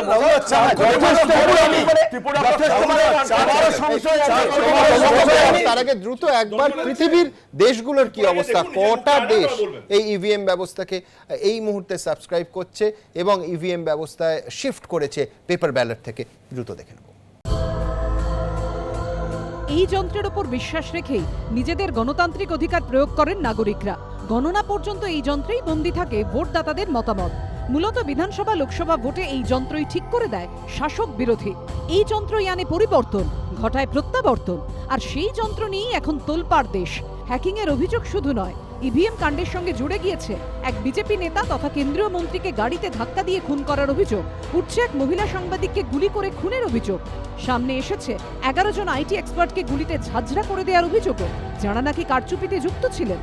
আর যিনি এই সব দাবি করেছেন তিনি মুখ ঢাকা এই ব্যক্তি, নাম সৈয়দ সুজা। তিনি নাকি কোনো মতে প্রাণ নিয়ে ভারত থেকে আমেরিকা পালিয়েছেন। যে যন্ত্রের কারচুপি করার দাবি তিনি তুলছেন, সেই ইভিএম ভারতে প্রথমবার ব্যবহার হয় 1981 সালে। কেরলের উত্তর পারাভুর বিধানসভার 50টি ভোট কেন্দ্রে 2004 সালের লোকসভা নির্বাচনে দেশব্যাপী ইভিএম এর ব্যবহার করা হয়েছিল। সেই ইভিএমেই কারচুপির অভিযোগ ঘিরে তোলপাড় গোটা দেশ। এখন পৃথিবীর শতকরা 90% দেশেই ইভিএম পদ্ধতি চালু নেই। বিশ্বের মাত্র 4টি দেশে ভোট যন্ত্র ব্যবহার করা হয়: Germany, France, Netherland, Ireland, England, Switzerland, Spain, Norway, ইতালির মতো বিশ্বের উন্নত দেশ, এছাড়াও রোমানিয়া, প্যারাগুয়ের মতো দেশেও ইভিএম চালু করার পর তা বাতিল করে দেওয়া হয়েছে। আমেরিকার 22টির বেশি অঙ্গরাজ্যে ইভিএম নিষিদ্ধ, বাকিগুলোতেও তা নিষিদ্ধ হওয়ার পথে। যদিও জাতীয় নির্বাচন কমিশন দাবি করছে ইভিএম এ কারচুপি সম্ভব নয়, কিন্তু কি বলছেন বিশেষজ্ঞরা? ইভিএম এ কি সত্যিই কারচুপি করা সম্ভব? প্রাইমারি ডিজাইনটা প্রত্যেকেরই এক, সিস্টেমটা প্রত্যেকেরই এক, সুতরাং একটিকে যদি হ্যাক করা যায়, হ্যাঁ, একটা হতে পারে যে প্রত্যেকটি সিস্টেমে আলাদা পাসওয়ার্ড রাখা থাকতে পারে, যে হয় আমাকে একদম ভেতরের লোক নিয়ে কাজ করতে হবে, এক্ষেত্রে যেরকমই একটা অভিযোগ উঠে আসছে, অথবা অনেকটা সময় লাগবে। টেস্টিংয়ের যা প্রসেস, সেই একটা অংশে বিভিন্ন ধরনের জায়গায় টেস্ট করে করে বার করতে কি হতে পারে। আমি একে ইনস্ট্রাকশন দিচ্ছি এর ভাষাটা জেনে নিয়ে, যে এই ঘটলে এই কাজ করো, তার জন্য ডিজাইন চেঞ্জ হয় না, এর প্রোগ্রাম চেঞ্জ হয়। হ্যাকার দাবি করেছেন ট্রান্সমিটারের মাধ্যমে ইভিএম এর তথ্য ভান্ডার বা ডেটাবেসে ঢুকে পড়া যায়।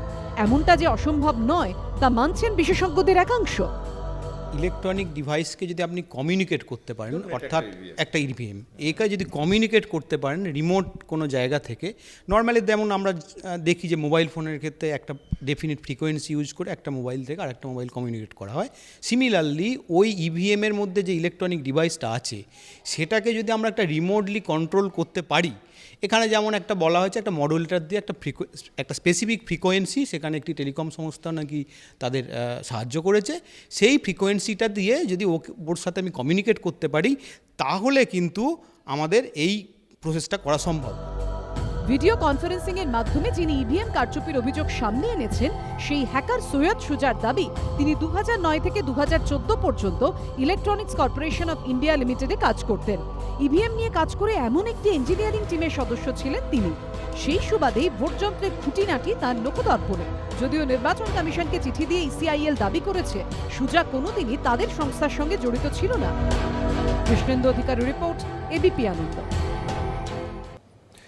আমার রাহুল, রাজনৈতিক প্রশ্ন একটাই, যে বিরোধী থাকার সময় 2014 সালের আগে করে অ্যাবসলিউট মেজরিটি নিয়ে ক্ষমতায় এলাম, আর এখন 5 রাজ্যের নির্বাচনে হ্যাক করতে পারলাম না। তখন আমি ক্ষমতায়, আমি বিজেপির দিক থেকে। আমি আমার বক্তব্যটা প্রথম কথা যেটা বললে, আমি একদম তোমার সাথে একমত। প্রথম বিশ্বের দেশগুলো বয়কট করেছে জনসংখ্যা বা আয়তনের জন্য, ছেড়ে দাও। আমার প্রশ্ন হচ্ছে, যেখানে এমন একটা ভয়ঙ্কর একটা অভিযোগ উঠছে, তাতে ভারত সরকার এত ডিফেন্সিভ হয়ে যাচ্ছে কেন? তাতে যদি এখানে দেশের সম্মানের প্রশ্ন থাকে, বললো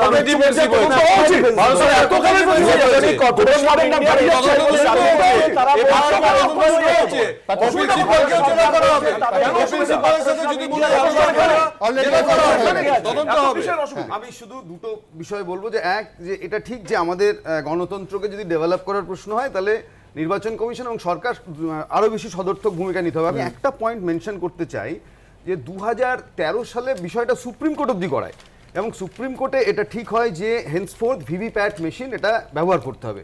আমি বলবো আনফরচুনেটলি 2013 বা 14 থেকে আজ পর্যন্ত ভিভিপ্যাট মেশিন 50 কেন আমি 100% করতে পারলাম না, এবং সেই জন্য কোনো প্রয়োজনীয় উদ্যোগ নেই, কোনো প্রয়োজনীয় উদ্যোগ সরকারের তরফ থেকে ছিল না। দুই, এটা হলো, এবং ইসি কালকে এই ঘটনা আসার পর তারা পুরোটা যেন তাদের ডিফেন্ড করছেন। তারা তো একটা 3টে শব্দ বলতে পারতেন, যে নিরপেক্ষ তদন্ত হবে, পিরিয়ড।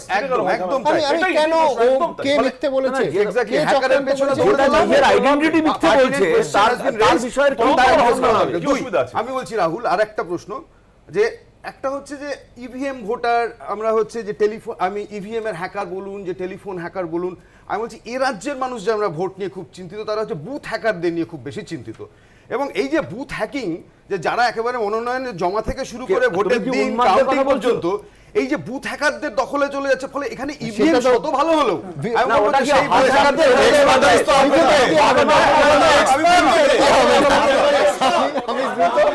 হ্যাশট্যাগ সঙ্গে সুমন দিয়ে অসংখ্য মন্তব্য আসছে, আমাদের মার্জনা করবেন, সব মন্তব্য নিতে পারবো না, দ্রুত আরো কয়েকটা মন্তব্য নিয়ে নেন। রঞ্জন মিত্র, তিনি লিখছেন, গণতন্ত্রকে রক্ষা করতে ইভিএম এর বিকল্প নেই। অমিয় চট্টোপাধ্যায় লিখছেন, নির্বাচন কমিশন যখন ইভিএম হ্যাক করার চ্যালেঞ্জ জানায়, রাজনৈতিক দলগুলো অনুপস্থিত ছিল কেন? সুমন শেখ লিখছেন, নির্বাচন কমিশনের উচিত ভারতের বিভিন্ন আইআইটির এক্সপার্টদের ডেকে ইভিএম পরীক্ষা করানো। মৈনাক দত্ত লিখছেন, ইভিএম মেশিন হ্যাক হওয়ার গল্প কংগ্রেসের এক নতুন নাটক। টিঙ্কু শেখ লিখছেন, বিজেপি যদি চুরি না করে তাহলে ইভিএম মেশিন বাতিল করছে না কেন? সন্দীপ দাস লিখছেন, রাজনৈতিক উদ্দেশ্যে ইভিএম নিয়ে বিভ্রান্তি ছড়ানো হচ্ছে।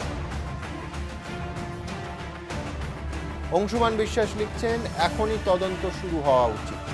আমরা এই অনুষ্ঠান শুরু করেছিলাম মহাজোটের প্রশ্ন নিয়ে এবং সেই জোটকে অমিত শাহের আক্রমণ নিয়ে। কংগ্রেস দুজন নেতা পাঠিয়েছিলেন, স্বয়ং সোনিয়া গান্ধী এবং রাহুল গান্ধীর বার্তা নিয়ে চিঠি এসেছিল সেই মঞ্চে। গৌরব গগৈ, পশ্চিমবঙ্গের দায়িত্বপ্রাপ্ত কংগ্রেস নেতা, আজ সম্পূর্ণ উল্টো সুরে গাইলেন। কি বললেন তিনি এবং পাশাপাশি কি বলছেন সোমেন মিত্র, দেখাবো। সাফল্য কামনা করে লিখিত বার্তা পাঠিয়েছিলেন রাহুল গান্ধী। লোকসভার নেতার মাধ্যমে বার্তা দেন সোনিয়া গান্ধীও। তৃণমূলের ব্রিগেড সমাবেশে হাজির ছিলেন দলের প্রথম সারির দুই কংগ্রেস নেতা, একজন লোকসভার নেতা মল্লিকার্জুন খাড়গে, আরেকজন সাংসদ অভিষেক মনু সিংভি। তৃণমূলের ইউনাইটেড ইন্ডিয়া র্যালি থেকে দুজনেই জোট বেঁধে বিজেপি বিরোধী লড়াইয়ের কথা বলেছিলেন। এইসব ছবি দেখে অনেকের মনে প্রশ্ন জাগে, তাহলে কি ফের তৃণমূলের হাত ধরতে চলেছে কংগ্রেস? এই প্রেক্ষাপটে ব্রিগেড সমাবেশে 3 দিনের মাথায় রাজ্যে এসে চড়া সুরে তৃণমূলকে নিশানা করলেন বাংলার দায়িত্বপ্রাপ্ত কংগ্রেস নেতা গৌরব গগৈ। कांग्रेस की सरकार होने वाली है, केंद्र में अब कांग्रेस का प्रधानमंत्री होने वाला है। टीएमसी को ये बात अच्छी नहीं लगती, इसीलिए वो कोशिश करते हैं 19 जनवरी को ब्रिगेड में महासभा करते हैं। ये सपना उनका जो है कि टीएमसी की प्रधानमंत्री होंगे, ये सपना साकार नहीं होने वाला। हम आज इसी मन से कहने वाले हैं कि भारत का प्रधानमंत्री, कांग्रेस का प्रधानमंत्री राहुल गांधी जी होने वाले हैं। গৌরব গগৈ রাহুল গান্ধীর অত্যন্ত ঘনিষ্ঠ এবং কংগ্রেস হাইকমান্ডের প্রতিনিধি হিসেবেই তিনি রাজ্য কংগ্রেসের দায়িত্বপ্রাপ্ত। তাই তার এভাবে তৃণমূলকে আক্রমণ নিঃসন্দেহে তাৎপর্যপূর্ণ। যদিও এই নিয়ে কংগ্রেসকে জবাব দিতে দেরি করেনি রাজ্যের শাসক দল। কংগ্রেসের থেকে যে বিরোধী দলনেতা লোকসভার, তিনি এসে বক্তৃতা দিয়েছেন কে গগৈ আর কে চড়ুই, এ দেখে আমার তো কোনো লাভ নেই। রামপুরহাটের যে সভা থেকে গৌরব গগৈ তৃণমূলকে আক্রমণ করেছেন, সেই সভা থেকেই প্রদেশ কংগ্রেস সভাপতি তৃণমূলের সঙ্গে জোটের সম্ভাবনা খারিজ করে দিয়েছেন। ঘোষণা করেছেন একলা চলো। হ্যাঁ, একাই চলবে। হ্যাঁ, আপাতত একলা চলবে। এখন সিপিএম এর সঙ্গে কোনো মিটিং মিছিল আপনারা? না, যাচ্ছে না। একদম একা চলবে। সাম্প্রদায়িক শক্তির বিরুদ্ধে লড়াইতে যারা আমাদেরকে আহ্বান জানাবে, আমন্ত্রণ করবে, সেই সাম্প্রদায়িক শক্তির বিরুদ্ধে লড়াইতে জাতীয় কংগ্রেস আছে, রাহুল গান্ধী আছেন। কংগ্রেসের দুই শীর্ষ নেতার মতোই তৃণমূলের ব্রিগেড সমাবেশে মঞ্চ ভাগ করে নিয়েছিলেন ডিএমকে প্রধান এনকে স্ট্যালিন এবং আরজেডি নেতা তেজস্বী যাদব। সেদিন অনেক বক্তাই ঘোষণা করেছিলেন বিরোধীদের মহাজোটের মুখ কে হবেন তা পরে ঠিক করা হবে। কিন্তু ব্রিগেড থেকে ফিরেই করুণানিধি ও লালুর ছেলে স্পষ্ট করে দিয়েছেন রাহুল গান্ধীর নেতৃত্বেই আস্থা রাখছেন তারা। গোপাল চট্টোপাধ্যায় ও রাজর্ষি দত্তগুপ্তর রিপোর্ট, এবিপি আনন্দ। দেবনন্দ, একটা জিনিস মানতে হবে, সোমেন মিত্রের যে অবস্থান সেটার কোনো পরিবর্তন হয়নি, কিন্তু গৌরব গগৈ পশ্চিমবঙ্গের দায়িত্বপ্রাপ্ত নেতা, সাংসদ, রাহুল গান্ধী শিবিরের নেতা বলে অনেকে বলেন, তার এই বক্তব্য তো সম্পূর্ণ ব্রিগেডের উল্টো ছুট। আচ্ছা সুমনবাবু, আচ্ছা উত্তরপ্রদেশে দেখুন তো, মায়াবতী তারপরে মোলায়েমের দল করলো, কিন্তু কংগ্রেস তো ছাড়লো না, ওখানে কংগ্রেস আলাদা ভাবে। প্রশ্ন হচ্ছে কি, স্টেট যে কংগ্রেসগুলো তার অস্তিত্বকে বাঁচানোর জন্য সোমেনবাবুর এছাড়া কোনো পথ নেই। আমি ওনাকে বলি, কারণ করবেটা কি? এখন একটা কথা কিন্তু পরে বলবো না, কিন্তু সেটা বলতাম যে স্টেট কংগ্রেসের মত এবং হাইকমান্ডের মত হতে সব সময় তফাৎ আছে। তারপরে হয় কি জানেন, সেটা তারপরে হয় কি জানেন, হ্যাঁ। পশ্চিমবঙ্গে দেখেছেন 34 বছরে হ্যাঁ। ওই স্টেট কংগ্রেস আর সেন্ট্রাল ওই যখন বলছো না কিন্তু কংগ্রেস আর কেন্দ্র মমতা ব্যানার্জি চলে expiry date বলে 98 কেন গেল এই কংগ্রেস আর ঘটনার জিনিস আলাদা আলাদা expiry date আসলে না একটা কথা বলা আছে কংগ্রেস বুঝতেই নেই এটা কংগ্রেস বুঝতে যা পেরেছে করার মমতা ব্যানার্জি করে expiry ফেলেছে date একই লটের দুটো ওষুধ বেশ যার দলের নেতা বললেন আমি দেবনানন্দাকে একটা কথা বলবো। দেবনানন্দা, এই পরিবেশ এই পরিস্থিতি তৈরি করেছেন আপনার নেত্রী মমতা বন্দ্যোপাধ্যায়। এই নিয়ে কোনো শেয়ার কেন করেছে একটা পঞ্চায়েত নির্বাচনে 4 কোটি মানুষকে ভোট দিতে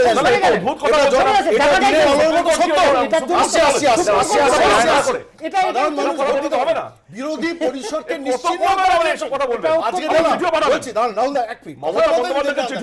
আমি আপনাকে একটা কথা বলছি, আপনারা বিশ্বাসযোগ্য অর্জন করুন না, কিন্তু আমার হঠাৎ রাজ্যসভায় বিল কিন্তু বিষয় হাতে নিয়ে পাস করা যাবে, কিন্তু আপনি সমস্ত চিট ফান্ডে কিন্তু আপনি বালির ছেলে অঙ্গদ রাবণের রাজসভায় গিয়ে জিজ্ঞেস করেছিল 2 কোটি রাবণ বসে আছে, যে আসল রাবণ কে? সুতরাং এখানে রাজ্যের কংগ্রেস নেতা আর কেন্দ্রের আপনারা তো সোনার পাথর বাড়ি ফেডারেল ফ্রন্টের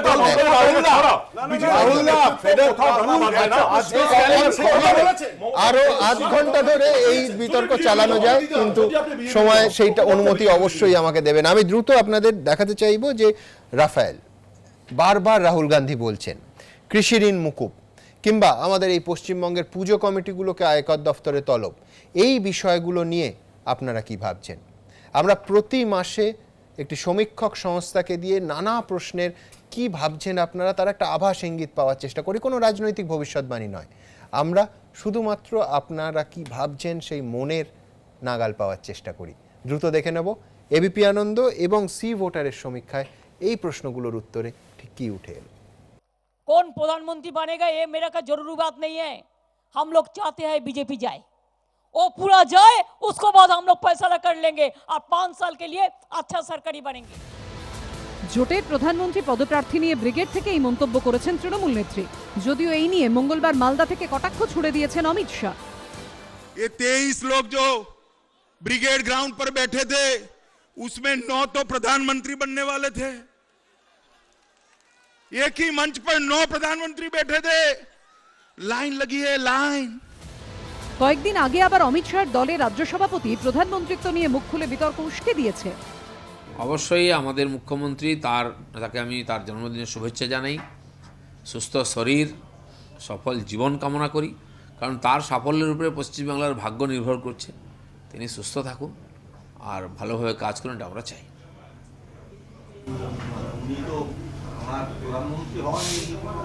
হ্যাঁ, সুস্থ থাকার এই জন্য প্রয়োজন যে বাংলার যদি কোনো প্রধানমন্ত্রী বাঙালি হন তো ওনার সম্ভাবনা আছে, সেই জন্য আমরা চাই উনি সুস্থ থাকুন। তারপরে হবে হয়তো, ওনার চান্স ফার্স্টে আছে। আমরা জ্যোতিবাবুকে একটু যেন ফসকেছি, ওনার পার্টি হতে দেয়নি প্রধানমন্ত্রী, সেই জন্য লিস্টে ওনার নামই 1 নম্বরে আছে। আর মাননীয় প্রণববাবু রাষ্ট্রপতি হয়েছেন, তো একজন প্রধানমন্ত্রী বাঙালি হওয়া উচিত। সেটা কি আপনি ওনাদের শুভেচ্ছাটা কি আমাদের মাধ্যমেই জানাবেন?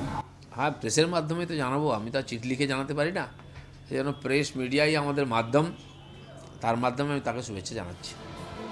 পর্যবেক্ষকদের একাংশের মতে লোকসভা ভোটের আগে এই মন্তব্যের জেরে রাজ্যে বিজেপি কর্মীদের মনোবল ধাক্কা খেতে পারে, কিন্তু সত্যিই কি তাই? তার আভাস পেতেই একটি সমীক্ষা চালিয়েছে এবিপি আনন্দ সি ভোটার। সমীক্ষায় দেখা যাচ্ছে 53% মানুষ মনে করেন দিলীপ ঘোষের মন্তব্যের জেরে রাজ্যে বিজেপি ধাক্কা খেতে পারে, 42% মানুষ মনে করেন এমনটা হবে না, 5% মানুষ কিছুই বলতে চাননি। এদিকে দিলীপ ঘোষের এই মন্তব্যকে হাতিয়ার করে ফের তৃণমূল বিজেপি আঁতাতের অভিযোগে সরব হয়েছে সিপিএম কংগ্রেস। কিন্তু সাধারণ মানুষ কি মনে করছে? এই অভিযোগ সত্যি? এবিপি আনন্দ সি ভোটার সমীক্ষা ইঙ্গিত 31% মানুষ মনে করেন এই অভিযোগ সত্যি, 64% মানুষ মনে করেন এই অভিযোগ সত্যি নয়, 5% মানুষ কিছু বলতে পারেননি। পাশাপাশি রাজ্যের আরও কয়েকটি জ্বলন্ত ইস্যু নিয়েও সাধারণ মানুষের মনোভাব বোঝার চেষ্টা করেছি আমরা। এবিপি আনন্দ সি ভোটারের এই সমীক্ষায় প্রশ্ন করা হয়, আয়কর দপ্তর যেভাবে বড় দুর্গাপুজোর উদ্যোক্তাদের কাছে আয়ের উৎস টাকা মেটানোর পদ্ধতি জানতে চেয়েছে, তা কি মানুষ সমর্থন করেন? উত্তরে 49% মানুষ বলেছেন হ্যাঁ, অর্থাৎ তাঁরা সমর্থন করেন।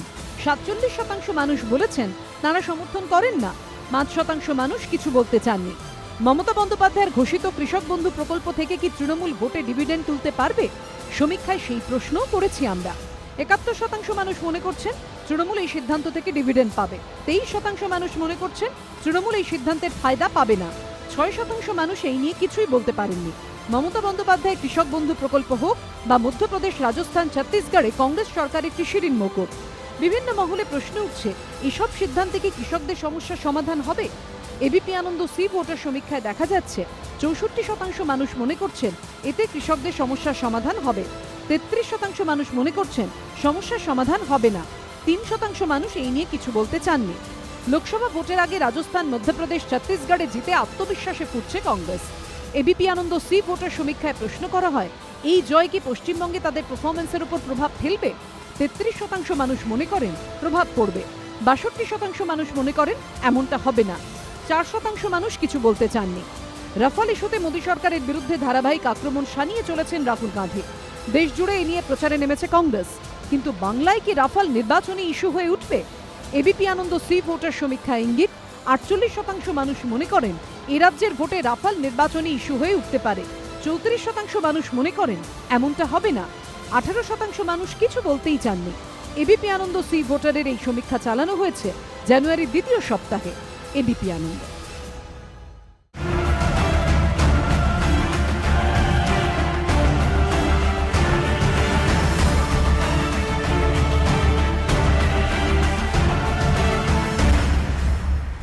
ঘণ্টাখানেক সঙ্গে সুমন নিবেদন করছে আধুনিক টিএমটি বার্স, ভরসা হমেশা, পার্টনার বাই রাজা গোল্ডেন মারি বিস্কিটস, সোনালী স্বপ্নের স্বাদ চিরন্তন, সুরক্ষা ডায়াগনস্টিক, 26 বছর ধরে সবার সুস্থ থাকার ঠিকানা, অঞ্জলি জুয়েলার্স, সবার জন্য ডাফ এন্ড ডাটের বাঞ্চ ট্রান্সলেশন মানেই তুলসী প্রকাশনী, গঙ্গোত্রী, কচ্চিখানি সর্ষের তেল এবং শুদ্ধ মশলা,